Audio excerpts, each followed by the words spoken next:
Bueno, vamos a empezar, hermanos, y vamos a empezar orando. Padre, en el nombre de Jesús, te bendigo, te doy las gracias por estar reunidos, por estar aquí juntos y por poder compartir este estudio. Yo te pido, Señor, que puedas obrar, Señor, en mí para poder dar un estudio de una forma clara, precisa y principalmente ungido y guiado por ti, Señor. Que puedas dar libertad de esto tan terrible que muchas veces nos mantiene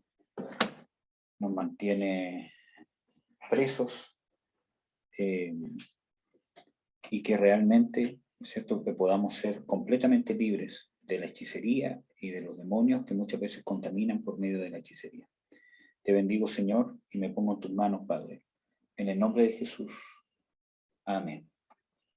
Amén, hermanos. Vamos a empezar inmediatamente, demos unos segundos y empezamos al tiro.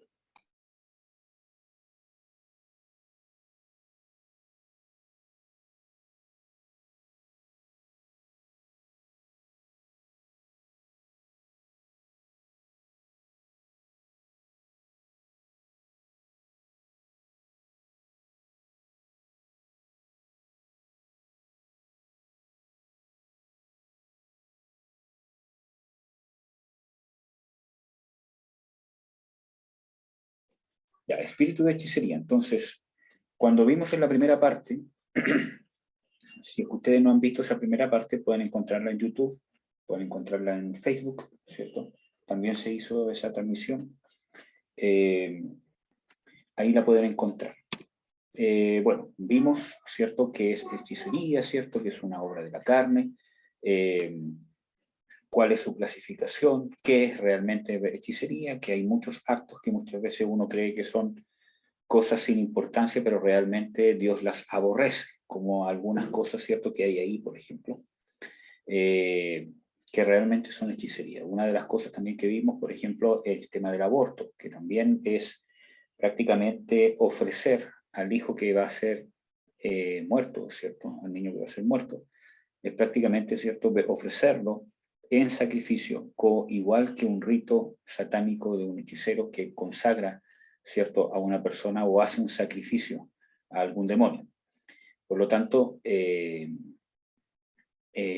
también, ¿cierto?, aparte de haber una contaminación con las personas que practican el aborto o las personas que lo inducen, ¿cierto?, también hay una consagración de esa matriz, de ese vientre, a la muerte. Que puede ser que no, ¿cierto?, que necesariamente sea que los otros niños mueran, pero sí hay una maldición, una tendencia a la muerte, o a la amargura, o a la depresión, o al rechazo. Porque acuérdense que la muerte en el aborto tiene mucho que ver con la amargura. Por ejemplo, en Job, cuando Job dice, maldigo el día en que nací, porque no fui como un abortivo. Entonces, los intentos de aborto y los abortos están muy ligados con la amargura y con el deseo de no vivir, el deseo de no existir, el rechazo, el autorrechazo, ¿cierto? Y todas esas cosas que ya hemos hablado. Entonces, vimos hasta acá, hasta Saúl, ¿cierto? Cómo él partió con una rebelión en contra de los mandamientos de Dios y terminó practicando el ocultismo, ¿ya? Y por esto Jehová lo mató, ¿ya? Eso ya, ¿cierto? ¿Cómo se llama? Lo vimos.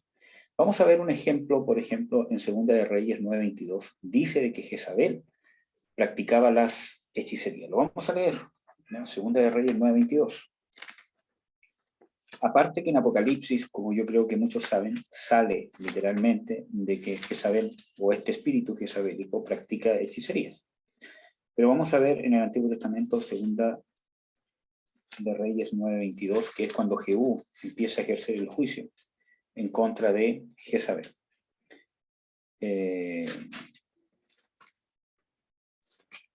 Segunda de Reyes 9:22. Dice lo siguiente. Dice, y viendo Jorán a Jehú, dijo, ¿hay paz, Jehú? Y él respondió, ¿qué paz con las fornicaciones de Jezabel tu madre y sus muchas hechicerías? Entonces vemos de que esta mujer practicaba hechicería. Y el efecto sobre Acab, ¿cierto?, es un efecto de manipulación. Es un efecto que a Acab lo llevó a hacer lo malo, a ser uno de los peores reyes que ha tenido el pueblo de Dios. Vamos a ver Primera de Reyes 21-25. Primera de Reyes 21-25 dice lo siguiente. Dice, a la verdad ninguno fue como Acab, que se vendiese a hacer lo malo a los ojos de Jehová, porque Jezabel, su mujer, lo incitaba. Y esta incitación no solamente viene con la manipulación, sino con la hechicería. Porque hay que entender, amados hermanos, y yo les doy cierto el consejo que puedan buscar, una enseñanza que está en YouTube y que está en Facebook también, que busquen al profeta Cliff Bell, ¿cierto? Donde él habla de este espíritu de Jezabel y habla de la hechicería. Y hace una muy buena explicación, ¿cierto? De que todo lo que es manipulación, hermanos, cuando yo intento manipular a alguien, por el medio que sea, estoy haciendo hechicería. Porque el trasfondo de las hechicerías es manipular, es ocupar cualquier tipo de poder, influencia, medios, para someter la voluntad de otra persona. Ni Dios, que tiene el derecho para someter nuestra voluntad, ni Dios somete nuestra voluntad. Él nos pone el camino, como dice tanto en el Antiguo Testamento como en el Nuevo Testamento, de la vida y la muerte, la bendición y la maldición, con las consecuencias que trae cada cosa. Entonces, nosotros somos los que elegimos. Dios nos demanda someter nuestra voluntad a su voluntad, pero Él no la somete a la fuerza. Es nuestra decisión someter nuestra voluntad a Dios. Él demanda, ¿cierto?, que si alguien lo va, ¿cierto?, a seguir, realmente someta su voluntad a la voluntad de Dios, pero Dios no lo obliga. Pero obviamente trae consecuencias el vivir con Dios y el no vivir con Dios, porque no hay otra forma de vivir eternamente que no es con Dios y por Dios, ¿ya? Y con el sustento de Dios, obviamente. Entonces, cualquier forma de manipulación, cualquiera que sea, ya sea en la iglesia, en la familia, de un esposo sobre la esposa, de una esposa sobre el esposo, con comentarios, con indirectas, todo es la base, ¿cierto?, de la hechicería y de la brujería. Aunque no hagas un rito satánico, pero las bases de la hechicería son la manipulación. Y eso tenemos que entenderlo. Y muchas veces arrepentirnos y obviamente convertirnos y cambiar nuestra actitud. Porque gente que parte manipulando va a terminar cayendo en hechicería, brujería, o quizás con algún grado de contaminación si persiste en eso y no se arrepiente, ¿ya? Hay muchas formas de manipulación en la familia, en el matrimonio, en la iglesia, en las amistades, en el trabajo, etcétera, etcétera. Bueno, ese fue el efecto sobre acá. Fue manipulado, fue incitado a hacer lo malo, a través de la hechicería, a través quizás de la sexualidad, pero fue incitado. Y dice en la palabra de Dios, como vimos en Segunda de Reyes, de que esta mujer practicaba mucha hechicería. Por eso que la hechicería, entre otras cosas, está relacionada, ¿cierto?, con la fornicación o la inmoralidad sexual, porque es una de las formas quizás más efectivas de manipular, especialmente al hombre, ¿cierto? Es una de las formas donde más se puede manipular, ¿ya? Hay tres formas en que alguien puede ser, bueno, hay muchas, pero hay tres áreas fundamentales donde un hijo de Dios más se tiene que cuidar para no ser manipulado o no caer en tentación del diablo, especialmente si va, ¿cierto?, a servir a Dios, que es justamente el área de la sexualidad, el área del orgullo y la soberbia, y el área del dinero o las finanzas. Por esos tres medios es donde actúa, ¿cierto?, más el tema de la hechicería, la brujería y la manipulación. Tenemos que entender de que la manipulación es hechicería, el incitar a hacer el mal, ¿ya? Como vemos acá, que Jezabel practicaba la hechicería, muchas hechicerías, y así incitó, manipuló a Acab a que fuese el peor rey de todos. ¿Qué efecto tuvo sobre Elías? Y esto es interesante porque aquí estamos hablando de un siervo de Dios. ¿Qué efecto tuvo Jezabel con sus hechicerías sobre Elías, sobre un siervo de Dios? Principalmente, depresión, amargura y llevar a la lástima propia. Huir del ministerio, ¿cierto? Si ustedes, vamos a ver aquí Primera de Reyes 9:22, porque, o sea, 9:2-4, Primera Reyes 19:2-4, porque el primer efecto que tuvo fue temor. Y eso es lo que intenta provocar la hechicería y la brujería. Miren, yo en algunas ¿cómo se llama? Ocasiones, ¿cierto? ¿Cierto? Especialmente cuando he estado, ¿cómo se llama? Administrando, ¿cierto? Han venido muchas veces algunos espíritus a intentar amedrentar, ¿cierto? Y han sido espíritus que cuando llegan, ¿cierto? Son espíritus que mantienen una atmósfera de terror, de miedo, porque eso es el primer efecto que muchas veces quiere provocar la hechicería o la brujería sobre una persona a través del temor manipular. ¿Por qué? Porque el reino de Dios se mueve por medio de la fe. El reino de Satanás se mueve por medio del temor. Por medio del temor es que se manipula. Ustedes ven todo lo que está pasando en el mundo entero con el tema del COVID, ¿cierto? ¿Cuál es el medio de manipulación? El temor. El temor a enfermarse, el temor a morir, o el temor a no poder viajar, o el temor a no poder hacer nada, ¿cierto? Si uno no cumple las normativas que se están estableciendo en todo el mundo. Entonces, el diablo se mueve por medio del temor. Y la hechicería también.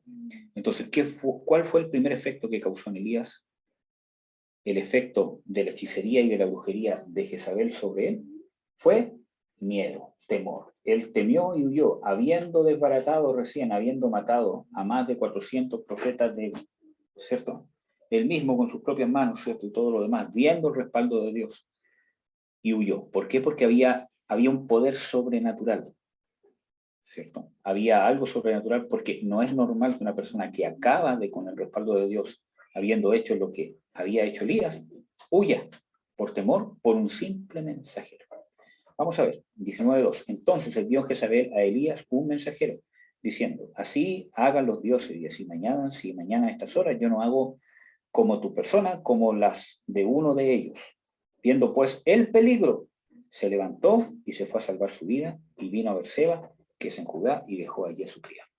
Bueno, aquí hay muchas cosas que uno podría ver parte por parte, pero el tema principal es que causó temor. Hizo de que viéramos el peligro y no viéramos la provisión de Dios o la mano de Dios.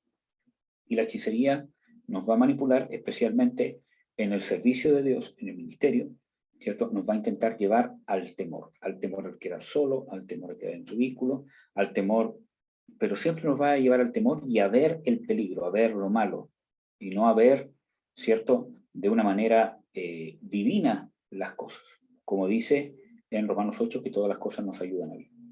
Hechicería también, de que independientemente de la cantidad o la gravedad de la hechicería que uno pueda llegar a ver, hay arrepentimiento. Dios nos invita al arrepentimiento. Y esa es la idea de Dios, ese es el sentir de Dios, el arrepentimiento. Vamos a ver un ejemplo de Manasés, que también fue uno de los peores reyes que hubieron, ¿cierto? Y cómo él pudo optar al arrepentimiento. Vamos a ver Segunda de Crónicas 33. Ustedes pueden ver los otros versículos después. Segunda de Crónicas 33.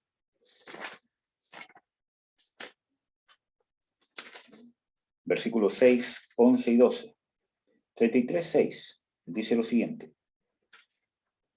Dice, y pasó sus hijos por fuego en el valle de los hijos de Himón, y miraba en los tiempos, miraba en agoreros, era dado a adivinaciones y consultaba pitones y encantadores.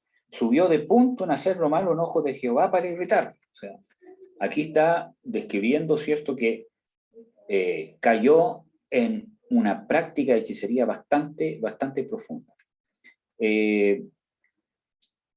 Versículos 11 y 12, incluso dice que provocó la ira de Dios en contra de él. Vamos a ver que aún para él hubo arrepentimiento. Versículo 11 y 12 dice, mas luego que fue puesto en angustias, oró ante Jehová su Dios, humillado grandemente en la presencia del Dios de sus padres. Y habiendo a él orado, fue atendido, pues que oyó su oración y lo volvió a Jerusalén, a su reino. Entonces conoció Manasés que Jehová era Dios. ¿Cuánto más ahora, hermano, que estamos en el tiempo de la gracia? Esta es una invitación que si tú te has dado cuenta por medio de estos estudios o por medio de cualquier otra cosa, que has practicado la hechicería, que has consultado la hechicería, que has consultado el ocultismo, no lo que tú concibes como hechicería o ocultismo. no hay magia blanca y magia negra. La hechicería y la magia es ocultismo y Dios lo aborrece. ¿Verdad? ¿Hay espacio para el arrepentimiento? Claro que sí, a eso vino el Señor Jesucristo. Nuestros pecados fueron borrados. Él pagó el pecado de toda la humanidad en la cruz. ¿Cuál es el pecado? Que el hombre ame más las tinieblas y no venga a la luz, para que sus obras sean arrepentidas y para que él acceda al arrepentimiento y al perdón de Dios. ¿Ya? El caso de Simón y Elimás lo vamos a ver más adelante. Pero aquí vimos, ¿cierto?, que bíblicamente hay una práctica personal que trae consecuencias, ¿ya?, y efectos sobre los que practican en forma personal la hechicería. Vamos a ver. Demonios. ¿Qué demonio se mueve detrás de la hechicería? Bueno, ya vimos uno, que puede ser el de Jezabel, está altamente relacionada con la hechicería, el espíritu de Jezabel. ¿Ya? ¿Qué lo pueden llamar espíritu de Jezabel o lo pueden llamar espíritu de hechicería? ¿Ya? Quizás puede ser lo mismo, como quizás en otras, o en algunas veces puede ser que no sea lo mismo. Pero sí tienen una estrecha relación. Espíritu pitónico o de pitón o de adivinación. La Biblia sí relaciona el ocultismo con un espíritu de pitón, un espíritu pitónico o un espíritu de adivinación. ¿Ya? Si es que ustedes saben, pitón, ¿cierto?, es un tipo de serpiente que se caracteriza, ¿cierto?, como muchas otras serpientes, por cuando caza no inyecta un veneno, sino que realmente, ¿cierto?, estrangula a sus presas, ¿cierto?, hasta que las asfixia y las va apretando cada vez un poco más, cada vez un poco más, cada vez un poco más, hasta que se las puede tragar. ¿Ya? Entonces, ese es el animal de pitón. Pero el espíritu pitónico, ¿cierto?, vamos a ver que se mueve detrás principalmente de la hechicería. Hechos 16, 16. Habla de una joven que tenía un espíritu pitónico, dice claramente la Biblia. Bueno, yo tengo la versión 1909. Hechos 16, 16.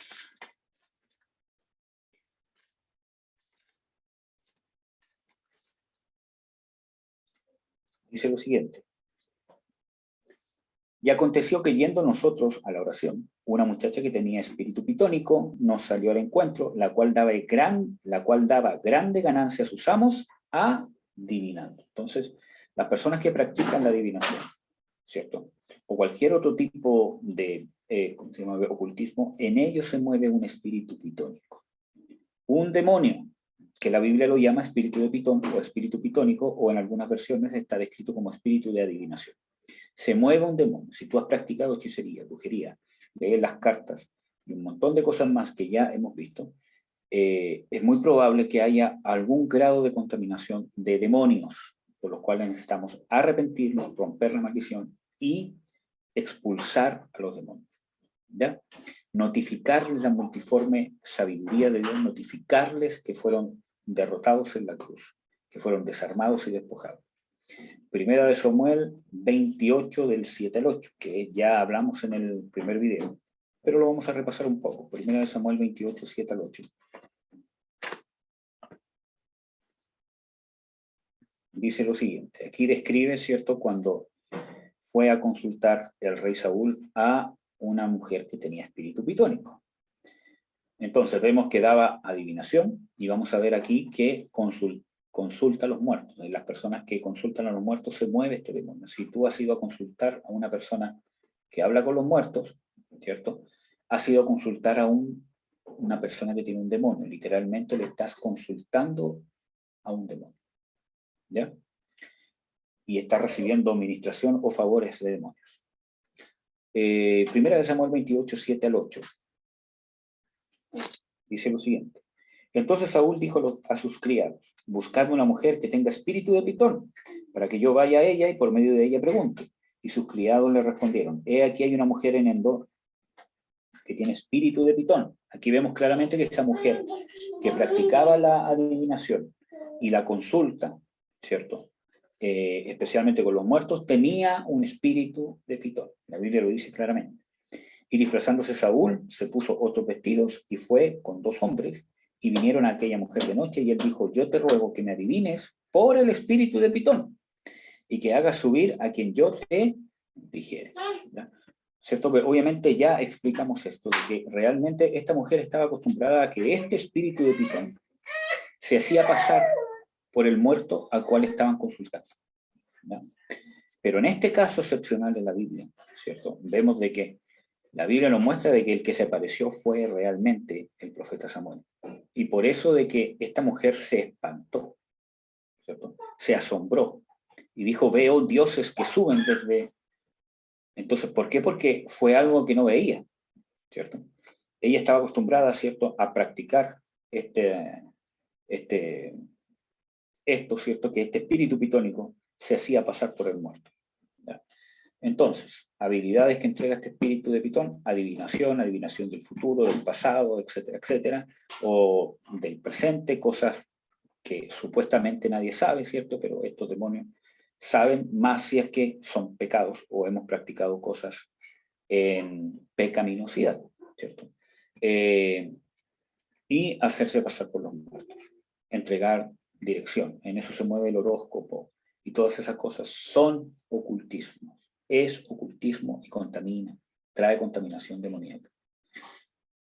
Entrega habilidades sobrenaturales. Vamos a ver cómo se infiltra un poco en la iglesia y también en otras oportunidades, porque lo que nos importa también es cómo actúa esto dentro de la iglesia y cómo muchas veces, muchos cristianos muchas veces nos hemos convertido, ¿cierto? Y no hemos sido completamente libres de estas maldiciones, porque no hemos tenido conciencia o muchas veces no queremos admitir, ¿cierto? Y muchas veces esas habilidades demoníacas heredadas muchas veces, en la mayoría de las veces heredadas, que tienen que ver con el ocultismo, esos, entre comillas, dones o habilidades sobrenaturales que tengo antes de convertirme, cuando me convierto, si no soy completamente libre, si no dejo, ¿cierto?, ser completamente libre, Satanás va a cambiar la táctica. Y en vez de manifestarse como habilidades sobrenaturales abiertamente demoníacas, se va a disfrazar del Espíritu Santo. Y es parte de lo que vamos a ver aquí. Primero, en la iglesia se infiltran como el gran poder de Dios para engañar apartando de la verdad. Esto pasa muchas veces, y yo les digo esto porque yo experimenté esto. Yo fui un falso ministro, ¿cierto?, pensando que realmente estaba sirviendo a Dios, y en mí había muchas maldiciones, ¿cierto?, que tienen que ver con el ocultismo y con la hechicería, desde mis antepasados, ¿cierto? Y esas habilidades sobrenaturales que se empezaron a manifestar en mí supuestamente de Dios, realmente tenían mucho que ver con la hechicería, y contribuyeron a que yo engañara a un grupo de personas, ¿cierto?, haciéndoles creer que lo que se movía en mí era el gran poder de Dios. Entonces así, ¿cierto?, este demonio que estaba en mí ganó la atención de todas esas personas para poder yo hablarles, ¿cierto?, muchas cosas que en realidad los alejaban de la verdad en vez de acercarlos a Cristo, independientemente que yo usaba la Biblia, ¿ya? Porque acuérdense que el diablo también usó la palabra de Dios para tentar a Eva y para tentar a Jesús, ¿ya? Obviamente la tergiversó, pero la usó, ¿ya? Entonces, eso viví yo, un falso ministerio, donde tuve que no solamente yo ser libre, sino orar para que las personas que yo había ministrado fuesen libres. Creo que la mayoría ha podido conocer al verdadero Dios, gracias a la misericordia de Dios, ¿ya? Tuve que dar testimonio también de que todo lo que yo les había dicho, todo lo que habían visto realmente no era de Dios, porque yo me había dado cuenta que estaba endemoniado y que necesitaba ser libre y que recién estaba teniendo un encuentro con Jesucristo, porque su amor me estaba dando luz y me estaba libertando, y yo quería ser libre. Y los invité a eso mismo. Bueno, vamos a ver.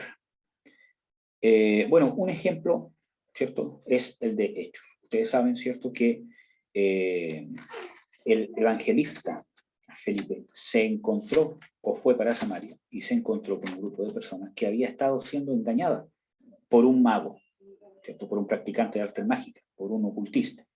Y él se hacía pasar por el gran poder de Dios para ganar su atención. Vamos a ver, fue Hechos 8, 9, 11.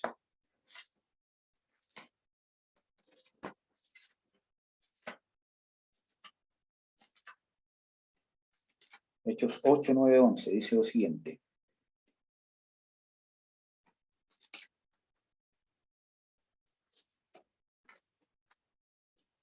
Dice, y había un hombre llamado Simón, el cual había sido antes mágico en aquella ciudad, y había engañado a la gente de Samaria diciéndole ser algún grande.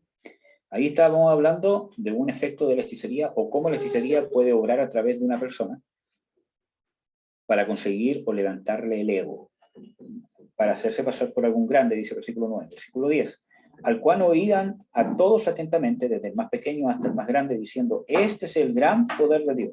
Y le estaban atentos, porque con sus artes mágicas los había embelesado o hechizado o manipulado mucho tiempo.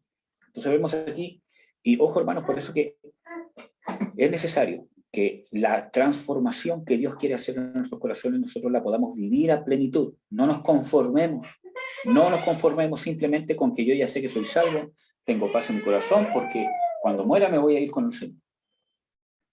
No descansemos. La transformación de Dios en nuestras vidas se hace en el paso de aquí en nuestra tierra, del carácter, porque aquí es donde nosotros realmente vamos a probar cuánto dejamos que Dios obre en nuestra vida. Cuando tenemos más dificultad, cuando se opone nuestra vieja naturaleza, cuando el mundo en que estamos viviendo, en el mundo en el que estamos, ¿cierto? Se opone a que nosotros podamos servir a Dios o dejar que Dios nos transforme. Aquí es donde, ¿cierto? Realmente se pone a prueba si realmente, ¿cierto? Vamos a dejar que Dios nos ministre o no nos ministre. ¿Ven, hermano? Entonces, vamos a continuar. Entonces se hizo pasar por algún grande. Los engañó, los embelesó. Versículo 18 al 23. Y como vio Simón que por la imposición de las manos de los apóstoles se daba el Espíritu Santo, les ofreció dinero. Y ahí está la otra parte donde opera la hechicería. Ya vimos, haciéndose pasar por algún grande en el ego, ¿cierto? Que en parte fue mi caso, ¿cierto? El creerme el ungido, el siervo de Dios, ¿cierto? El que tenía la revelación, el que, etcétera, etcétera, llevó a que este espíritu se pudiera manifestar y yo me dejara engañar y así fuese un puente para engañar a otros. Bueno, vamos a ver, versículo 18 estábamos. Y 19, diciendo, dame también a mí este poder, que a cualquiera que yo pusiera las manos encima reciba el Espíritu Santo. Entonces Pedro le dijo, tu dinero perezca contigo, que piensas que el don de Dios se gane por dinero. No tienes tu parte ni suerte en este negocio, porque tu corazón no es recto delante de Dios. Arrepiéntete pues de esta tu maldad y ruega a Dios si quizás te sea perdonado el pensamiento de tu corazón. Versículo 23. Porque en hiel de amargura y en prisión de maldad veo que estás. ¿Cómo estaba esta persona? Estaba presa. Se convirtió, o sea, en realidad aquí dice de que cuando, vamos a ver, el versículo 13 dice, el mismo Simón creyó también entonces y se bautizó y se llegó a Felipe y viendo los milagros y las grandes maravillas que hacían estaba atónito. Entonces, él mismo se bautizó en agua. Dice aquí que creyó, pero no estaba libre. Estaba en prisión de maldad, como le dice Pedro. Necesitaba liberación, necesitaba arrepentirse, necesitaba ser libre, romper la maldición, especialmente de amargura. Por eso que la práctica de hechicería tiene estrecha relación con prisiones de maldad y amargura. Si tú has practicado la hechicería, si has consultado la hechicería, si has consultado a un adivino, si has consultado a un gitano, una gitana, si has consultado la suerte en la carta, si has participado de juegos donde te dice pon tu nombre, ¿cierto? Y te diremos cuál va a ser el futuro. Todo eso, aunque parezca exagerado, es práctica de adivinación. Necesitamos arrepentirnos, necesitamos ser libres. Para eso apareció el Hijo de Dios, para que nuestros pecados sean perdonados, para que las maldiciones sean cortadas y rotas para siempre, porque el sacrificio de Jesucristo lo hizo. Pero a través del arrepentimiento, a través de la conciencia que me da el Espíritu Santo, yo traslado eso que está hecho en la eternidad a mi tiempo presente. Y finalmente expulsar a los demonios, que obviamente van a tratar de ejercer toda su influencia para no irse. ¿Cómo? Cauterizándome la conciencia, que yo no me dé cuenta del pecado, que yo no me arrepienta, que digan, no, tranquilo, si no es para tanto.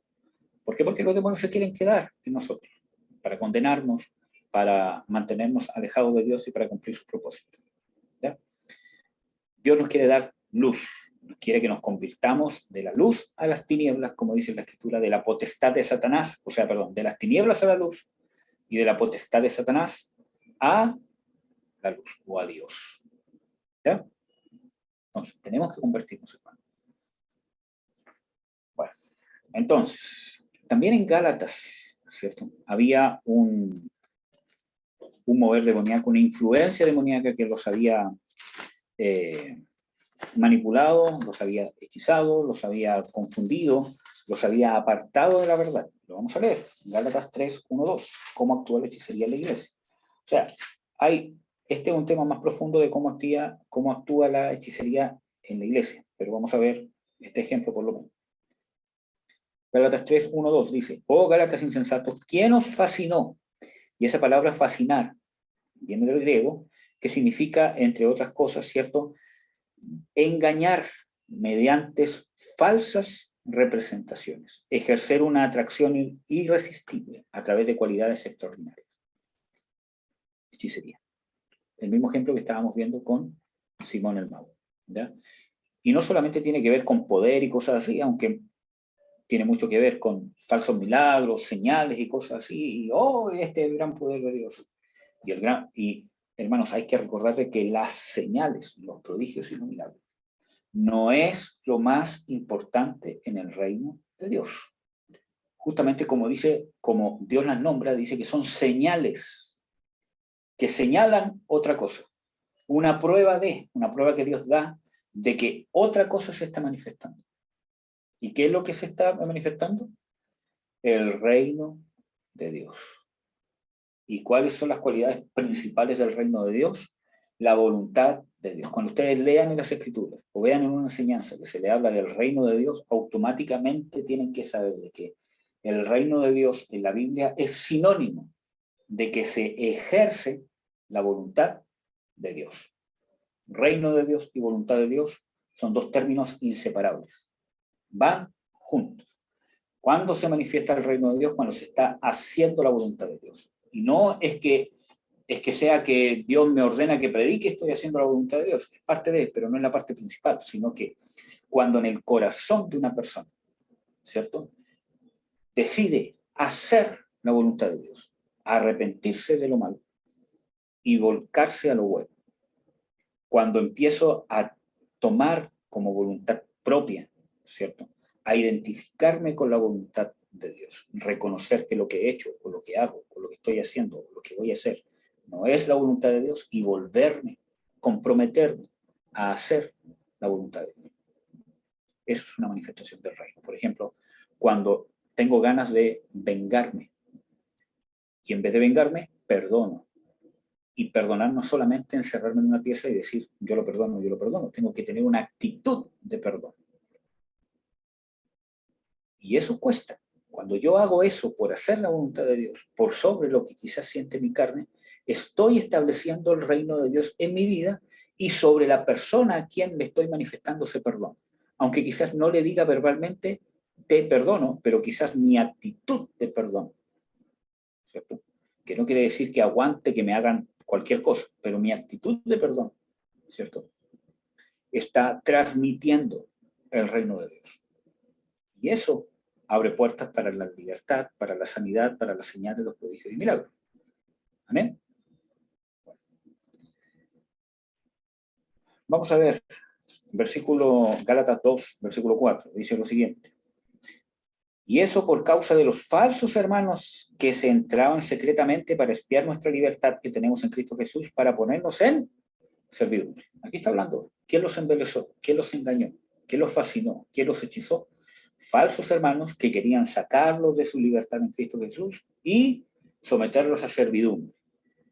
¿Servidumbre de quién? Del diablo. Vamos a ver Gálatas 1:8. ¿Qué dice?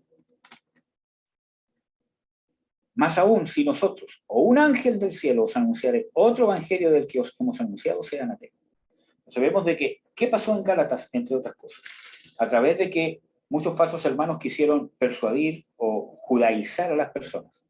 Porque, ¿cierto? ¿Cómo se llama? Jesús dice, ¿cierto?, cuando habla en contra de los fariseos, ¿cierto?, todo lo demás, él dice claramente, vosotros cuando hacéis un prosélito, que es un rito para que una persona se convierta al judaísmo, ¿cierto?, cuando hacéis un prosélito, hacéis a esa persona 2 veces hija del diablo como vosotros. Entonces, estas personas estaban haciendo lo mismo. Estaban tratando de llevar tratando de quitarle la libertad de Cristo Jesús a estas personas, llevándolas a la circuncisión y a guardar, ¿cierto?, los ritos de Moisés, pese a que en Cristo Jesús ellos eran libres y no tenían por qué guardar. Entonces, a través de ese mesianismo, o que hoy en día uno lo puede ver como el mesianismo, es una parte, ¿cierto?, que cuando se lleva en una manera que va en contra de la libertad de Cristo, puede ser vista incluso como un ocultismo y puede tener grados de contaminación demoníaca.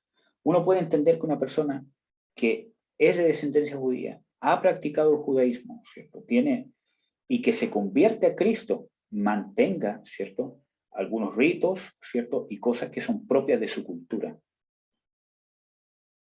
mientras no lo tome como una forma para llegar a Dios, porque ya conoció a Cristo, puede que mantenga ciertos ritos que son propios de su cultura, que su cultura tiene que ver con Dios, con el Dios verdadero, aunque no salva, sino que el único salvador es Cristo. Pero es inentendible, hermano, que una persona, nosotros gentiles, ¿cierto?, nos convertimos a Cristo y queramos judaizar, queramos adoptar ritos, términos y cosas, ¿cierto?, que netamente nunca han sido de nuestra cultura y no son necesarios para agradar a Dios. ¿Verdad? Entonces necesitamos entender, ¿cierto?, porque está muy de moda el tema de judaizar, de que eso no tiene, o sea, uno puede entender una persona como, ¿cómo se llama? Ya les dije, que ha practicado esto como cultura, como familia, ¿cierto?, etcétera, etcétera, que se convierte a Cristo, ¿cierto?, que mantenga ciertos ritos como para, porque son parte de su cultura, y desde ahí adore a Dios, ¿cierto?, viva para Dios todo lo demás, siempre y cuando entienda y viva una vida para Cristo, sabiendo que en Cristo o en el Mesías es libre, ¿ya? Bueno, entonces eso pasó, fueron engañados, fueron endemoniados, ¿cierto? Y se transformó en otro evangelio. Entonces, de esa manera y de otras más, infiltra la hechicería la iglesia. Muchas veces abiertamente hechicería bajo ataques ocultos, pero muchas veces, como ustedes ven en estos ejemplos, entra encubiertamente haciéndose pasar por el poder de Dios o haciéndose pasar por otro evangelio, ¿cierto? Puede entrar la hechicería y cauterizar las conciencias. ¿Qué es lo que intenta lograr la hechicería en la iglesia? ¿O qué es lo que intenta lograr el enemigo a través de la hechicería o estos espíritus de hechicería en la iglesia? Encubrir el pecado en el pueblo de Dios y que no sea libre, que no se arrepienta. Les voy a pedir un segundo más.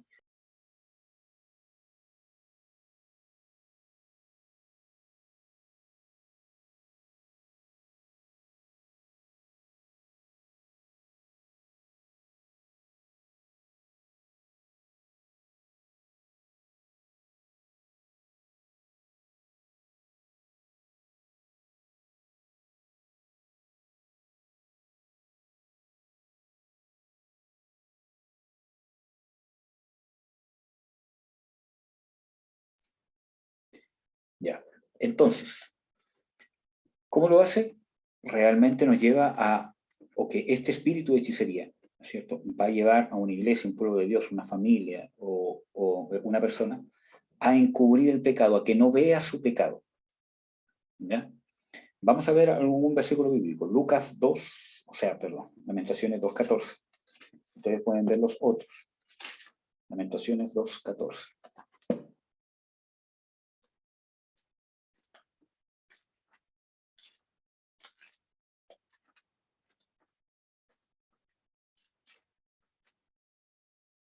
Dice lo siguiente: tus profetas vieron para ti vanidad y locura, y no descubrieron tu pecado para estorbar tu cautiverio, sino que te predicaron vanas profecías y extravíos. Y ojo, hermano, porque esto no solamente está hablando de los falsos profetas, aunque en parte sí, pero de los falsos ministerios. Los verdaderos ministerios que son de Dios van a dar luz a las tinieblas. Dios nos va a mostrar lo que es pecado. Cuando está realmente su unción, nos va a mostrar cuando hay un pecado, nos va a dar luz al pecado y nos va a invitar al arrepentimiento. Nos va a hablar del pecado, de la condenación que trae, de las consecuencias que trae de una forma clara, ¿cierto? Para que no haya ninguna confusión. Y eso es la conciencia de pecado que habla Jesús, que es uno de los ministerios más importantes del Espíritu Santo. Entonces, nos da conciencia de pecado, de justicia, porque no puedo pagar esa justicia. No tengo cómo pagar el pecado de haber caído en ocultismo, en adivinación, en hechicería, etcétera, etcétera. No tengo cómo, no hay cómo. Esta maldición y los demonios que estén en mi familia, en mí, en mis finanzas, en la sexualidad, los merezco y no tengo chance de sacarlo. Cuando me doy cuenta de eso, el Espíritu Santo me da conciencia y me dice, pero Jesús es el único que puede y lo hizo por ti. Y después me da conciencia de juicio. Me dice, todos estos demonios y Satanás y todos sus demonios han sido condenados. Ya no tienen derecho legal sobre ti. Y ahí yo puedo recibir libertad. Entonces, cuando un ministerio, o sea quien sea, ¿cierto?, no le da luz a las tinieblas, ¿cierto?, por medio de las escrituras y obviamente de una manera sabia, porque esto no significa que yo tengo que ir donde alguien, si tú eres un pecador, te tienes que arrepentir, si no te vas a ir al infierno, sino se trata de exponer las escrituras de manera tal que yo pueda decir al pueblo de Dios lo que necesita saber para acercarse a Dios, ¿ya? Entonces, encubre, como dice acá, tus profetas vieron para ti vanidad y locura y no descubrieron tu pecado. O sea, uno de nuestros propósitos es descubrir el pecado, no con secreto ni cosas así, sino dar luz de lo que es pecado de una manera clara. En una iglesia se debe tener claridad de qué es pecado y qué no es pecado. O sea, yo no puedo tolerar, por ejemplo, ciertas cosas, como por ejemplo está tan de moda el tema de la fornicación, especialmente entre los jóvenes, ¿cierto? En iglesias, para no perder la asistencia de los jóvenes, ¿cierto?, se está permitiendo, como si fuese lo más normal, que personas vivan en fornicación, que no se casen, que sirvan en la iglesia, ¿cierto?, todo lo demás. Y eso no es ser religioso. Prohibir esas cosas no es ser religioso, ¿cierto? Es dar luz a las tinieblas. Es realmente lo que Dios, o sea, son cosas básicas. Hermanos, si nosotros no estamos dispuestos a dejar el sexo, ¿cierto?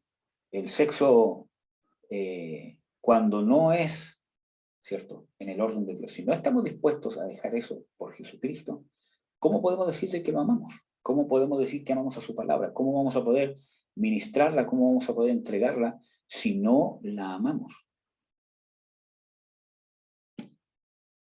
Entonces, hermanos, ¿es difícil? Claro que es difícil, pero si una persona no está dispuesta a trabajar por ello, ¿cierto?, por lo menos a trabajar, para ser ministrado, aconsejado, ¿cierto?, para recibir ayuda en sus luchas, etcétera, etcétera. Si no está dispuesto, ¿cierto?, a dejar la actividad sexual fuera del orden de Dios por Cristo, a esa persona le falta convertirse, hermano.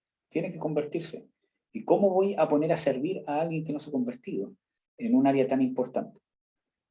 Entonces, debemos entender de que eh, la hechicería o los espíritus de hechicería se infiltran en la iglesia encubriendo el pecado. Aquí lo dice claramente, tus profetas no descubrieron tu pecado, dando a entender que era algo que Dios le demandaba a un verdadero profeta. Y no solamente está hablando de profetas, sino de un ministro de Dios. Ya, vamos a ver otro versículo bíblico. A los falsos ministros, la Biblia los compara con hechiceros y adivinos. Vamos a ver un versículo bíblico, ustedes pueden buscar los otros. Vamos a ver Jeremías 27:8.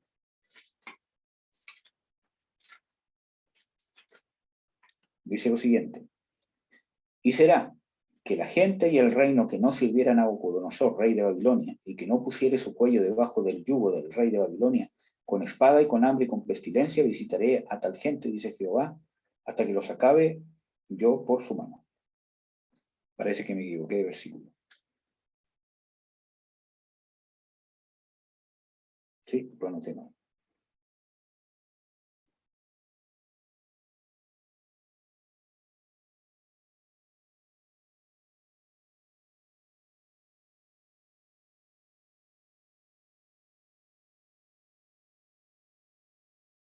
Vamos a leer otro versículo.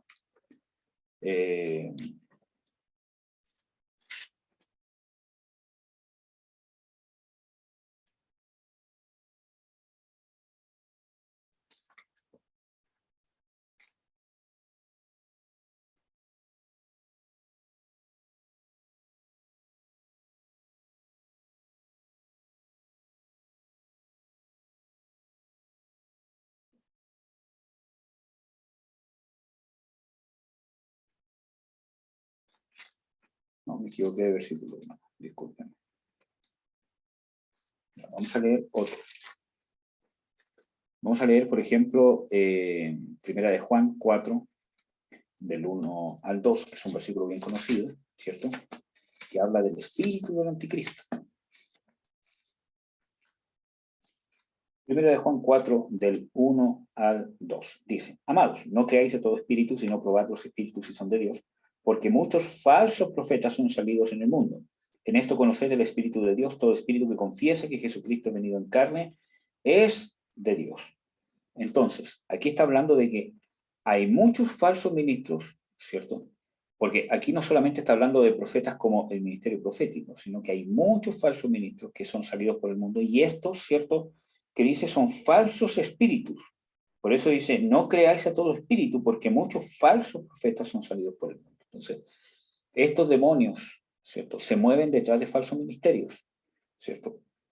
Y cuando habla de confesar a Jesucristo que es venido en carne, ¿cierto?, habla de la naturaleza y la obra real de Jesucristo bíblico, ¿verdad? No solamente como una frase. Y los compara con el espíritu del anticristo en el versículo 3. Dice, todo espíritu que no confiesa que Jesucristo ha venido en carne no es de Dios, este es el espíritu del anticristo. Entonces, es de esa manera y de muchas otras más, se infiltra en la iglesia. Los falsos ministros son comparados con hechiceros y adivinos. Por ejemplo, en 2 de Corintios, ¿cierto? 11, que lo vamos a ver, Pablo hace una comparación, ¿cierto?, de Satanás, que se disfraza como ángel de luz, y sus ministros también. 2 de Corintios 11, 13.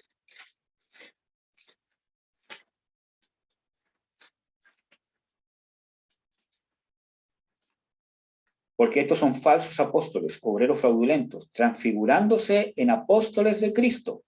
Y no es maravilla, porque el mismo Satanás se transfigura en ángel de luz. Así que no es mucho si también sus ministros se transfiguran como ministros de justicia, cuyo fin será conforme a sus obras. Aquí está hablando de falsos apóstoles que se transfiguran, se disfrazan de apóstoles de Cristo, pero no lo son, ¿ya? Y también está hablando de que los ministros de Satanás se transfiguran como ministros de justicia, pero son de maldad. Por lo tanto, a estos falsos ministros, la Biblia los compara con la hechicería, la brujería o el mismo Satanás, el espíritu del anticristo, que tiene mucho que ver con el engaño. Ustedes saben de que Pablo habla de que el espíritu del anticristo vendrá en los últimos tiempos con poderes engañosos, ¿cierto?, con señales, prodigios, milagros y un montón de cosas engañosos, justamente para engañar, valga la redundancia.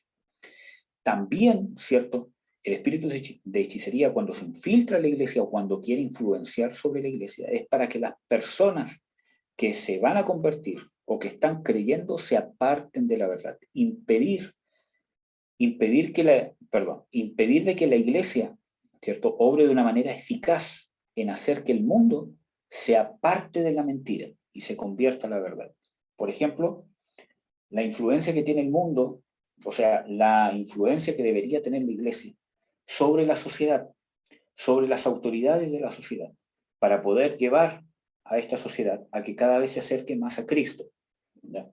El espíritu de hechicería y de brujería, los hechiceros y los brujos, actúan de esta manera impidiendo que el mundo o que la sociedad escuche a la iglesia, llenándolo principalmente de otros argumentos, como el ejemplo que vamos a ver ahora en Hechos 13, del 6 al 12, y seguramente muchos de ustedes ya saben el versículo que vamos a leer, que tiene que ver con otro mago que es nombrado aquí en el libro de Hechos, un falso profeta incluso, que es confrontado por Pablo.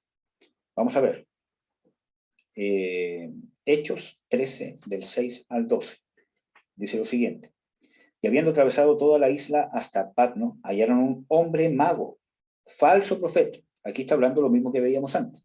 La Biblia nombra a este falso profeta o este falso ministro, lo iguala a ser un mago, un hechicero, un practicante del ocultismo, ¿ya?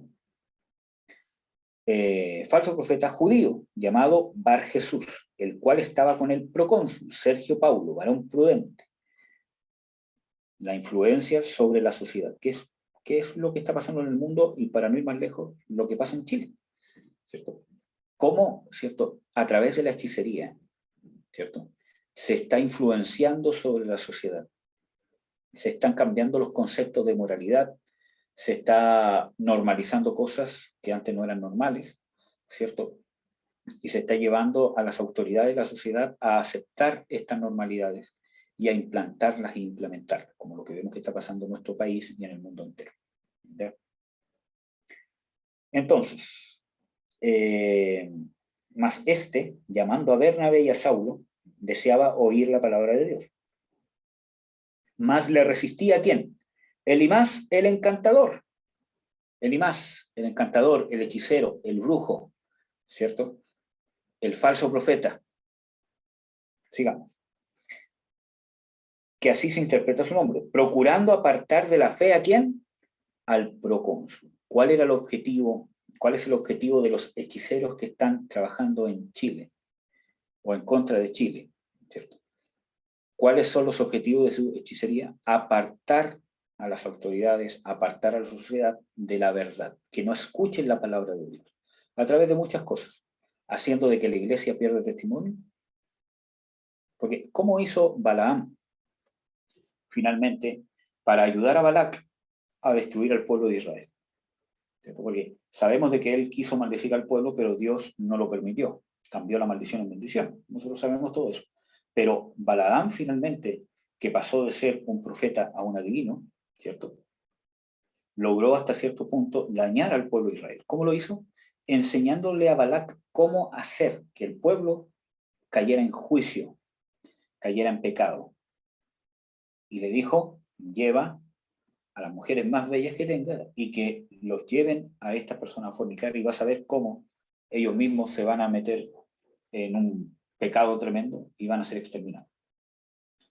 Entonces, haciéndole perder a la iglesia testimonio, haciendo que la iglesia se mantenga en pecado, en depresión, en amargura, en fornicación, en inmoralidades sexuales, en la mentira, en el amor al dinero, en moverse fraudulentamente en el dinero, ¿cierto? En el orgullo, en la soberbia, en la vanidad, etcétera, etcétera.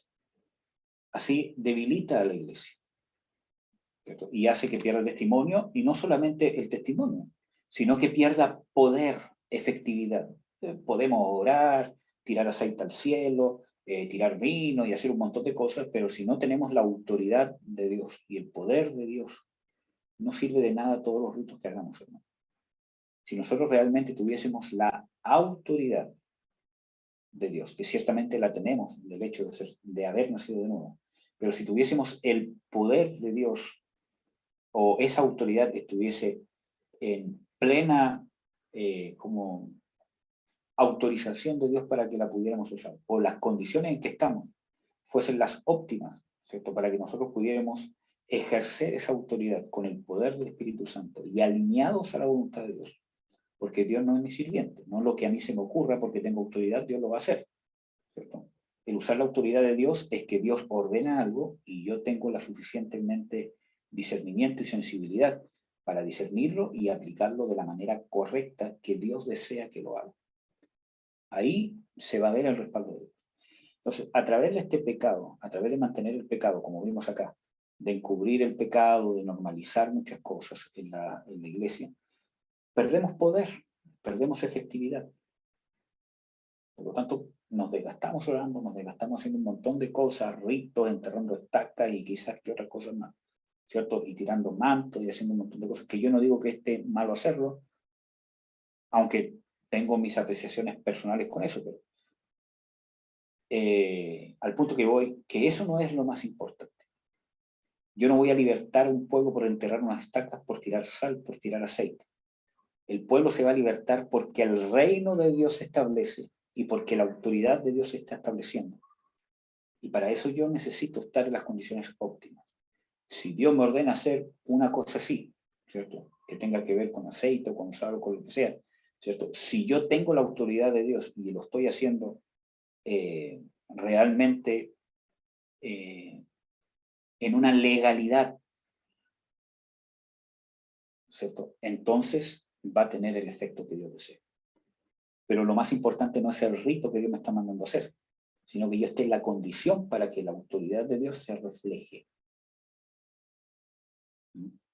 Acuérdense qué le dijo, ¿cierto?, el centurión a Jesús. Yo soy un hombre bajo autoridad. Y digo, a este va y viene. Entonces, ¿por qué Jesús dijo, ni en Israel he hallado tanta fe? Porque entendió el concepto, la base que mueve al reino de Dios. Y eso, el motor de la fe, es el sometimiento y la obediencia. Entonces pudo entenderlo. Por eso que dijo, en todo Israel, ni aún en todo Israel he hallado tanta fe. Porque, ¿qué es lo que estaba diciendo él? Que mientras yo esté sometido a una autoridad, eso me da derecho a tener autoridad sobre otros. Reconociendo que Jesús estaba totalmente sometido a la autoridad divina y por eso, por causa de su sometimiento, de su obediencia, él tenía la autoridad de Dios. Entonces, lo más importante es que seamos un puente de autoridad. Entonces, a través de estos espíritus de hechicería, de Pitón, ¿cierto?, todo lo demás, engañan a la iglesia, ¿cierto?, estorban, la hacen perder testimonio y efectividad. ¿Cómo? Poniendo un freno, poniendo un estorbo, poniendo un obstáculo para que fluya la autoridad de Dios. Porque si nosotros normalizamos el pecado, si nosotros estamos en pecado, si nosotros estamos en condiciones que no agradan a Dios, la autoridad no puede fluir, porque yo no me estoy sometiendo a la autoridad. Por lo tanto, no tengo derecho a ejercer autoridad sobre otras personas. ¿Estamos sentados en los lugares, ¿cómo se llama?, celestiales? Sí, como lo dicen las Escrituras. Claro que sí. Estamos sentados juntamente con Cristo, como está, ¿cierto?, en Efesios 2 y en Efesios 1, en lugares celestiales, donde está Cristo, sobre todo principado, poder, autoridad, señorío, etcétera, etcétera. ¿Estamos ahí? Sí. Pero bueno, nosotros no nos sometemos a Dios, no tenemos derecho a ejercer esa autoridad sobre los que están bajo nosotros. Y hablo de principados, potestades, demonios y todas esas cosas. La autoridad es importante, es el motor del reino de Dios. Por eso que yo les digo de que cuando el reino de Dios es un sinónimo de la voluntad de Dios. ¿Amén, hermano? Bueno. Entonces, de esa forma estorba la hechicería y la brujería que está pasando en Chile, en el mundo entero, para que la iglesia no tenga influencia sobre el mundo, haciéndole perder testimonio y principalmente, ¿cierto?, encubriéndoles el pecado para que no se den cuenta de las cosas que se tienen que arrepentir o que tienen que ser libres, para que pierdan efectividad en todo lo que hacen, en sus predicaciones, en sus oraciones, etcétera, etcétera. Y, ¿cierto?, en una oposición donde le habla a la sociedad con otras palabras persuasivas que derechamente los apartan de la verdad, como vimos el ejemplo de Hechos 13, del 6 al 12. ¿Ya? Estos demonios de hechicería y brujería, ¿cómo actúan en el mundo? Mantienen al mundo alejado de Dios. Y con esto vamos a terminar. Apocalipsis 18, 23 dice lo siguiente. Apocalipsis 18, 23.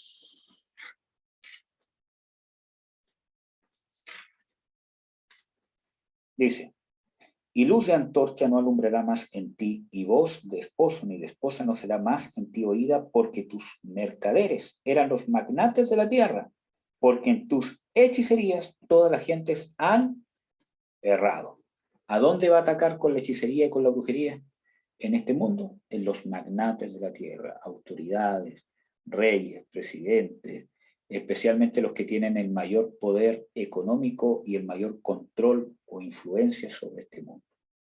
Este mundo se mueve por las finanzas, principalmente.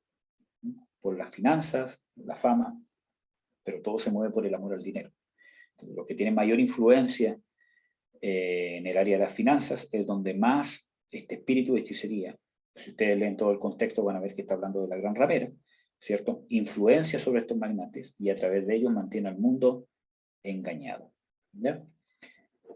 Ahí ustedes pueden revisar Nahum 3:4 y lo vamos a dejar hasta aquí. Vamos a tener que hacer, ¿cierto?, una tercera parte de este video, ¿cierto?, para poder terminar con el espíritu de hechicería. Aquí vamos a ver los juicios que trae practicar la hechicería, ¿cierto? el ataque de Satanás en contra de la iglesia usando el ocultismo, y que afectan las manifestaciones de Dios, la protección de un cristiano ante los ataques ocultos y finalmente la necesidad de ser libres. Amén, hermanos. Bueno, vamos a orar. El estudio fue un poco corto para lo que yo acostumbro a hacer, ¿cierto? Pero espero que haya sido de bendición, ¿ya? Es importante entender cómo la hechicería nos afecta como iglesia. Y por eso quizás no hemos tenido el efecto que Dios desea, no el que yo deseo, sino que Dios desea sobre el mundo, sobre la sociedad, hermano. Porque este espíritu de hechicería encubre el pecado, ¿no? Y no solamente se infiltra en que una bruja o un brujo esté infiltrado como un hermano en las congregaciones, aunque muchas veces pasa. Pero uno de los engaños que pasa mucho es que muchas veces nosotros nos dejamos influenciar por espíritus de hechicería y brujería. Obviamente sin saber si acierta que es un espíritu de hechicería y brujería. A través de manipular, a través de... Miren, hermanos, es tan importante poder recibir la obra de Cristo completa dentro del 29 de enero y el 30 vamos a celebrar, si Dios quiere, ¿cierto?, un seminario de sanidad del corazón. Es tan importante vivir los procesos completos del Señor Jesucristo, de que Él nos quiera sanar, nos quiera libertar, porque cuando yo no me sano, quedan raíces en mi corazón. Por ejemplo, si yo no logro llenar en Cristo Jesús las falencias que tengo de afecto, de admiración, de aprobación, quizás que no recibí de un padre, de un cónyuge, etcétera, etcétera, y que me dañaron y que me castraron, desgraciadamente puedo llegar a ser presa fácil de Satanás o del enemigo, en tratar de conseguir eso de una manera negativa en la iglesia. Entonces no voy a servir realmente porque quiero servir a Dios, sino porque busco una aprobación de los demás. Porque busco sentirme admirado, busco sentirme amado. Obviamente, hermanos, todos buscamos sentirnos amados. Todos tenemos cierta búsqueda de sentir admiración. Es una necesidad, ¿cierto? Pero cuando cae en que yo lo busco porque tengo algo no resuelto y que no he resuelto con Dios, puede llegar a ser tarde que temprano un tropiezo, por ejemplo, ¿cierto? Y me puede hacer caer en vanidad, que en vez de servir a Dios, ¿cierto?, por realmente amor a Dios, puede ser que parta muy bien, pero finalmente puede ser que termine sirviendo a Dios, ¿cierto?, porque quiero llenar un vacío que no he llenado con Cristo. Entonces, necesitamos, hermanos, ser libres de la hechicería y de la brujería. Para eso vino el Señor Jesucristo. Entonces, hermanos, todas las cosas que hemos hablado, tanto en el video anterior como en este, son hechicería. Y nosotros no podemos normalizar las cosas. El juego de la Ouija es un medio de contaminación muy grande de demonios. Si tú has jugado la Ouija o has estado presente cuando lo han hecho, porque no es un juego, es un rito de invocación demoníaca, estás contaminado con demonios y necesitas liberación. Si te han roto el empacho cuando niño, o si tú has roto el empacho, si has leído el horóscopo, si has practicado la adivinación, si has leído las cartas, si te han leído las cartas, si has ido a preguntar por un muerto, si has ido a preguntar por tu futuro, y un montón de cosas más. Los ritos que son como juegos en, ¿cómo se llama?, el Año Nuevo, de las lentejas, del arroz, de la sal, de salir con la maleta, de usar cierto ropa ¿cómo se llama?, interior de un color, de otro color, o de dar, ¿cómo se llama?, un abrazo a una persona ¿cómo se llama?, el otro sexo para poder ¿cierto?, conseguir a alguien, etc. Todas esas cosas son ritos satánicos. Tienen que ver con la superstición, tienen que ver con querer alcanzar cosas a través de un rito, ¿cierto? Y abro puertas para ser contaminado, ¿ya? Necesitamos arrepentirnos, porque a través o por medio de la hechicería y detrás de la hechicería se mueven demonios. Amén, hermano. Vamos a orar. Padre, en el nombre de Jesús, te bendigo, te doy las gracias por tu misericordia, por la oportunidad de compartir tu palabra. Yo te pido, Señor, que esto pueda llegar, Señor, a las personas que tú quieres que lleguen. Yo te pido, Señor, que puedas dar gracias, Señor, a este video, Padre, en el sentido que pueda ser escuchado, pueda ser entendido, que tú puedas dar luz, unción, Señor, para que podamos ser libres, que se rompan cadenas. En el nombre de Jesús, cancelo toda obra de Satanás, de hechicería, de brujería, especialmente en las personas que ya nos hemos convertido, Padre. Que nos des luz de toda raíz de hechicería, de brujería heredada por nuestros antepasados, practicada de forma personal, que nos ha afectado. Principalmente que des luz, que saques a la luz, Señor. Que saques a la luz las tinieblas, Señor. De quizás todo don, habilidad, que quizás creemos que es divina, que realmente tiene un origen demoníaco. En el nombre de Jesús de Nazaret, líbranos, libértanos, Señor. Como dice en el Salmo, Señor, ¿quién entenderá sus propios errores? Líbrame de los que me son ocultos. Tu palabra da luz. Danos luz, Señor, para que podamos ser completamente libres. Atamos, cancelo en el nombre de Jesús todo efecto del espíritu de hechicería sobre nuestras vidas para entorpecernos, para encubrir nuestros pecados. En el nombre de Jesús de Nazaret, porque han sido vencidos, han sido derrotados. Jesús los venció en la cruz. Jesús destruyó toda obra de Satanás, y tú lo sabes, Satanás. En el nombre de Jesús. Amén. Amén, hermano. Dios los bendiga. Un abrazo. Espero que esto haya sido de bendición.